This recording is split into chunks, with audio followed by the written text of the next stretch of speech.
Lo pernah bayangin gak, seseorang yang lo lihat di depan TV atau di atas panggung, ternyata punya rahasia yang gelap. Bukan cerita biasa, tapi sesuatu yang gila banget. Di balik cahaya gemerlap seorang selebriti, ada sesuatu yang selama ini disimpan. Dan pas terungkap, lu gak bakal percaya. Yes, gua ngomongin P. Diddy. Lu gak salah dengar. Orang yang kelihatannya sukses di dunia musik hip hop ternyata sekarang dituduh terlibat dalam kejahatan yang gak main-main. Kekerasan dan pesta liar yang dipenuhi. Lu pikir ini cuman kebetulan atau fitnah? Ada bukti-bukti yang mulai muncul dan itu gila banget. Lo gak akan nyangka ada orang-orang yang selama ini dipaksa ikut dalam acara freak offs, acara gelap yang katanya dipenuhi kekerasan dan paksaan. Lu gak bakal siap dengar hal ini, tapi gue akan kasih tahu lo detailnya. Dari acara freak offs, dan gimana Diddy ngendaliin korban-korbannya. Ini baru awal. Gua stop dulu sampai di sini. Lu kira ini cuman gosip? Lu nggak akan percaya dengar kisah selanjutnya. Kalau lo kira semua ini cuman kebetulan atau fitnah, lo salah besar.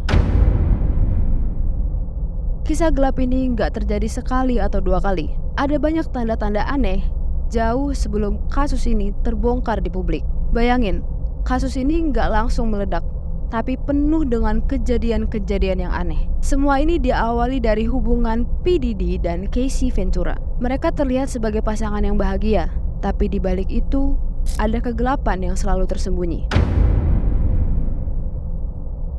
Bertahun-tahun Casey berada dalam kendali Diddy, dan bukan cuma kendali secara emosional. Ada banyak tuduhan tentang kekerasan fisik yang Diddy lakukan. Lo tahu? Gak ada yang berani bicara soal ini selama bertahun-tahun. Semuanya diam karena takut. Lu pikir ini semua udah gila banget? Belum.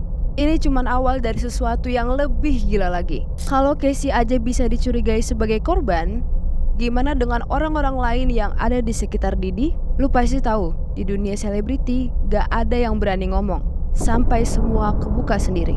Sebelum semua ini terungkap ke publik, ada satu kejadian yang muncul. Mobil Kid Cudi meledak secara tiba-tiba. Dan lu tahu nggak? Diddy sendiri yang diduga bertanggung jawab. Dia marah besar gara-gara Casey deket sama Kid Cudi, sampai dia ngancem mau meledakkan mobil rapper itu. Dan beberapa waktu kemudian, mobil Kid Cudi benar-benar meledak di depan rumahnya. Gila kan? Sekarang kita masuk ke bagian yang paling gila. Lu pikir skandal ini cuman yang gue ceritain tadi? Bukan. Di sini semuanya akan gue jelasin lebih detail lagi. Bayangin, lu ada di dalam sebuah pesta, tapi pesta itu bukan pesta biasa.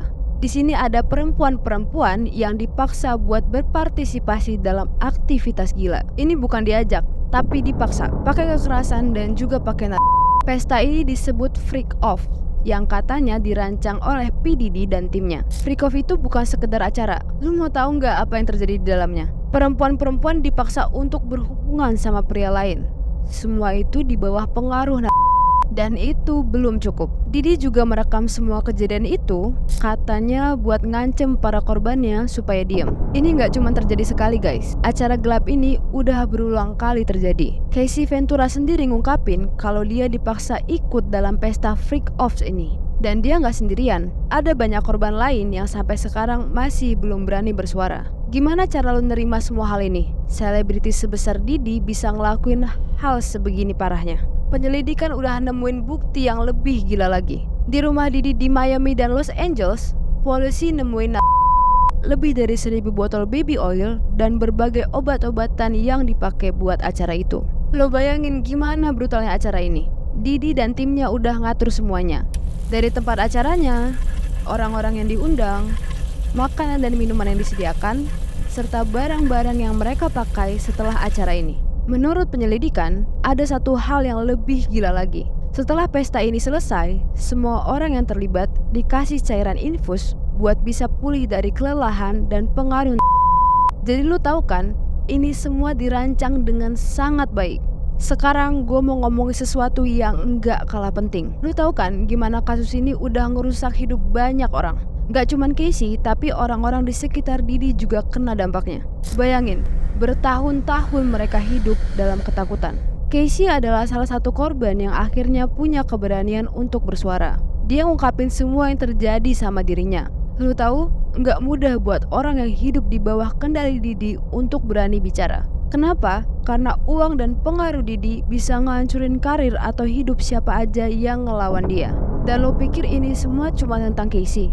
Enggak guys, setelah Casey bersuara, muncul lagi korban lainnya. Ada banyak orang yang gak mau ngungkapin identitasnya, tapi cerita mereka sama persis. Kekerasan, pemaksaan, dan ancaman. Dan lu tahu, seorang produser musik lain, Rodney Lil Rod Jones, ikut ngungkapin kalau dia juga dipaksa oleh Didi buat ikut dalam acara-acara gelap ini. Orang-orang ini hidup di bawah ancaman. Mereka nggak cuma dibungkam secara fisik, tapi juga dengan ancaman sosial dan finansial. Didi bukan cuma seorang penyanyi, tapi dia punya imperium bisnis yang sangat kuat. Tapi Casey memutuskan untuk bersuara. Dia nggak mau diam lagi. Dia jadi pelopor untuk korban-korban lain supaya mereka bisa berani ngungkapin apa yang sebenarnya terjadi. Lo pasti tahu, perkara kayak gini nggak bakal cepat beres. Peradilan udah dimulai. Tapi lo bisa bayangin seberapa beratnya kasus ini? Lo kira korban-korban ini gak takut? Lo pikir gimana perasaan korban-korban ini? Hidup dengan trauma, takut, dan beban yang gak hilang-hilang. Casey itu cuma salah satu nama yang berani ngebuka ruang untuk orang lain. Setelah dengerin semua kisah kelam ini, gua rasa lu juga ngerasa apa yang terjadi sebenarnya nggak cuman soal seorang selebriti yang kehilangan kendali. Ini soal penyalahgunaan kekuasaan, soal kehancuran hidup orang lain yang terjebak dalam kebrutalan dan ketakutan. Dalam kasus ini, lu bisa lihat gimana seorang P. Diddy, seorang yang selalu dianggap simbol kesuksesan di dunia musik, menggunakan pengaruhnya untuk mengendalikan orang-orang di sekitarnya. Casey Ventura dan korban-korban lainnya jadi bukti gimana kekuasaan selebriti bisa dipakai dengan cara yang sangat salah. Gua rasa ini adalah pelajaran besar buat kita semua. Lo harus paham, kita nggak bisa sembarangan percaya dengan gambaran yang dikasih ke kita lewat media atau sosial media. Seringkali ada kebenaran yang jauh lebih gelap di balik semua kemewahan dan popularitas. Terus, apa yang bisa kita pelajari dari kasus ini? Yang pertama, jangan takut bersuara, seperti yang dilakukan Casey. Meski sulit, dia akhirnya berani ngungkapin semua. Dan dengan ngungkapin kebenaran, dia buka jalan buat orang-orang lain yang selama ini terjebak dalam situasi yang sama. Yang kedua, kekuasaan bisa berbahaya kalau digunakan semena-mena. Dalam kasus ini, lu bisa lihat gimana seorang P. Diddy menggunakan kekuasaannya untuk mengendalikan hidup orang lain. Dan yang terakhir, kita harus belajar untuk gak tutup mata dengan hal-hal kayak gini.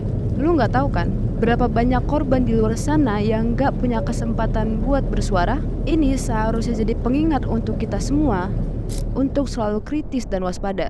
Ini bukan sekedar skandal seorang selebriti. Ini tentang kebenaran, tentang keadilan, dan gimana kita semua bisa belajar dari kegelapan kasus ini. Lu setuju?